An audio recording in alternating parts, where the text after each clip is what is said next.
Министър Милошев, Честито.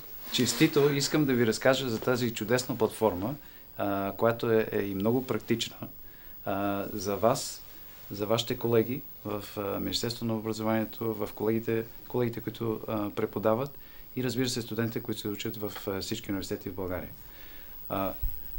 Красотата на тази платформа и нейното практично приложение идва от това, че тя обединява всички досегашни интернет страници и други ресурси, които са под контрол на Министерството на образованието. Това дава възможност с едно влизане в платформата студента или преподавателя първо да бъде разпознат и съответно да му бъдат представени електронни услуги, които предлага Министерството на образованието и съответно институциите в него, общините и разбира се правителството, електронното правителство и gov.bg.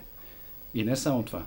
Възможно е така да се настроят полетата, които ние предлагаме за първоначално ползване, че да се персонализира това пространство според нуждите на този, който го ползва. Още по-интересно е, че тези, които го ползват, имат възможност и да развиват тази платформа.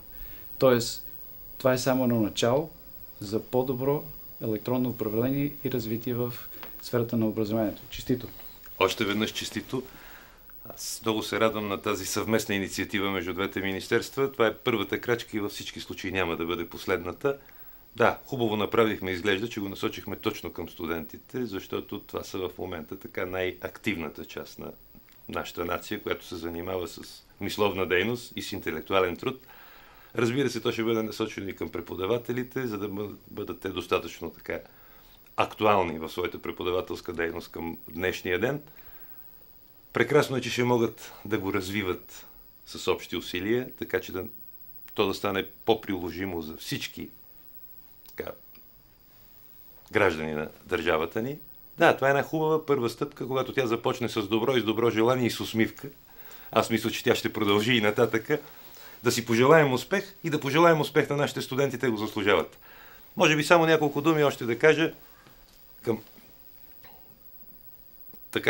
към тази платформа вече са включени и два от проектите на Министерството на образованието, младежта и науката. Това са проектите за студентските стипендии и практики. Студентските стипендии няма защо да пояснявам, то е ясно. За какво става дума? Студентските практики са една прекрасна инициатива, подпомогната финансово от Европейския съюз, за която аз не виждам някой да намери губеща територия. Студентите получават практически умения, за които са заплатени. От друга страна, работодателите получават по-качествен студентски труд, за който на този етап не са длъжни да заплащат, тъй като той се заплаща през проекта. А в крайна сметка и едната и другата страна получават съответния дивиденд, който е прекрасно и насочва и подпомага бъдещето и развитието на България. Разбира се, донор на този проект е Европейския съюз. И точно този проект за мен показва как с едни неголеми средства, тогава когато се тръгне с една разумна инициатива по правилен път, се получават добрите резултати. А получихме и още един плюс. Цялата програмна част на този проект е аташирана в настоящото ново въведение. Успех! Успех на студентите, успех на вас, успех на всички. Мерси. И поемам ангажимента да разкажем на бизнеса за това, което също те вече могат да ползват в електронна знаете ли, форма. те вече знаят. Ние в конкретния случай вървим малко след тях, но ще излезнем и пред. Пак да разкажем. Добре. Още веднъж благодаря. Благодаря и аз.